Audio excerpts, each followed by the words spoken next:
El proper cap de setmana 26 i 27 d'octubre arriba una nova edició a la que fa 20 de la Fira de la Coca i el Mató de Monistrol de Montserrat. I en aquesta edició es fa una aposta decidida per la gastronomia de la zona.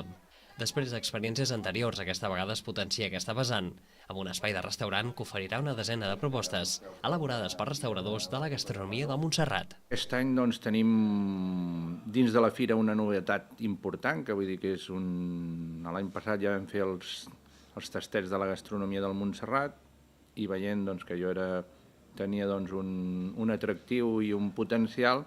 Aquest any farem el restaurant de la gastronomia del Montserrat, o sigui, farem un espai d'aproximadament uns 100 metres quadrats.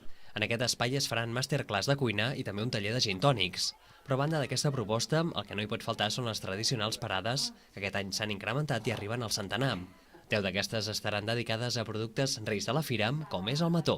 Fins ara les de mató eren doncs, les que tenim aquí al voltant, Marganell, i era el mató típic que coneixem tots, i hem trobat doncs, matons, mató de cabra, vull dir, hi haurà diferents especialitats, mató ecològic, el recuit, o sigui, ampliem en aquest aspecte, no? Diferents varietats de mató, i també hem ampliat també el que és formatges, alguna parada més de formatges.